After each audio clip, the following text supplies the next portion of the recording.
তাইজুল ভাই বল করো, ওর অ্যাক্টিং শুরু হয়ে যাবে এখন। লিটনের এমন কথার পর শান্ত বললেন, ওভার অ্যাক্টিং কে লিয়ে 50 পয়সা কাটুঙ্গা, নো টেনশন। শুধু কি তাই, স্টাম্পের পেছনে দাঁড়িয়ে রিজওয়ানকে দফায় দফায় স্লেজিং করেছেন শান্ত লিটন। জবাবে একবার উত্তক্ত হয়েছেন রিজওয়ান। অবশ্য ম্যাচ জুড়েই ছিল তার বারবার সেই অসুস্থ হবার ভান।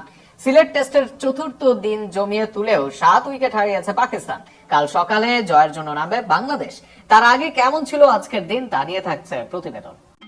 ঢাকা টেস্ট সুন্দর জয়ের পর সিলেট টেস্টও বেশ জমিয়ে তুলেছে বাংলাদেশ এবং পাকিস্তান।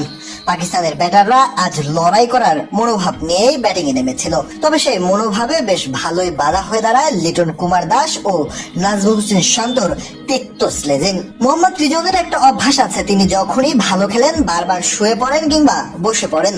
তিনি এমন ভান ধরেন নাকি সত্যি তার এমন সমস্যা আছে, তা নিয়ে প্রশ্ন উঠেছে বারংবার। তবে আজ রক্ষা পাননি শান্ত আর লিটন কুমার দাসের থেকে। যখন বারবার সাইড স্ক্রিন নিয়ে অভিযোগ তুলছিলেন রিজওয়ান, তখন লিটন কুমার দাস প্রশ্ন তোলেন, বারবার ওদিকে না তাকিয়ে ব্যাটিং করো, এদিকে তাকিয়ে। জবাবে অনেকটা গরম হয়ে যান রিজওয়ানও। তিনি জবাব দেন, এটা তো তোমার কাজ না, এটা আমার কাজ, এটা কি তোমার কাজ? লিটন কুমার দাস বলেন, খেলেন। কিছুক্ষণ পরেই পেছন থেকে লিটন কুমার দাস বলেন, তাইজুল ভাই বল করো, ওর ওভার অ্যাক্টিং এখন শুরু হয়ে যাবে। পাশ থেকে নাজমুল হোসেন শান্ত বললেন, ওভার অ্যাক্টিং কে নিয়ে 50 পয়সা কাটুঙ্গা, অর্থাৎ ওভার অ্যাক্টিং এর জন্য 50 টাকা কাটা হবে। এভাবেই তিক্ত স্লেজিং চলতে থাকে একের পরে এক। কিছুক্ষণ পর শান্ত আবারও বলেন, টিম মে জায়গা পাক্কি হে ইসলিয়ে ইতনা বাত বল রাহা হে, অর্থাৎ টিমে জায়গা পাকা হয়েছে এই রান করে, তাই এত কথা বলছে মোহাম্মদ রিজওয়ান। অবশ্য শুধু মুখের জবাব চলেনি, আজ ব্যাটে বলেও দারুণ কন্টেস্ট হয়েছে পাকিস্তান এবং বাংলাদেশের। 437 রানের লক্ষ্য নিয়ে আজ ব্যাট করতে নামে পাকিস্তান দল।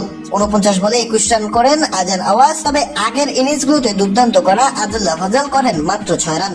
তবে অধিনায়ক শামীম মাসুদ আজ 71 রান করে ফেরেন তাইজুলের বলে। বাবর আজম তাকে সঙ্গ দেন 47 রান করে। এরপর শোয়েব সাকিল 6 রান করে ফিরলেও দুর্দান্ত পার্টনারশিপ করেন সালমান আলী আগা। 102 বলে 71 রান করেন, আর তার সঙ্গে মোহাম্মদ রিজওয়ান অপরাজিত আছেন 75 রানে। তবে সালমান আলী আগার উইকেটের পর হাসান আলী ফেরেন 0 রানে, তাকেও ফেরান তাইজুল ইসলাম। বেলা শেষে 316 রান করতে 7 উইকেট হারিয়েছে পাকিস্তান দল। পিছিয়ে আছে এখনো 121 রান এবং বাংলাদেশের জয়ের জন্য প্রয়োজন মাত্র 3 উইকেট।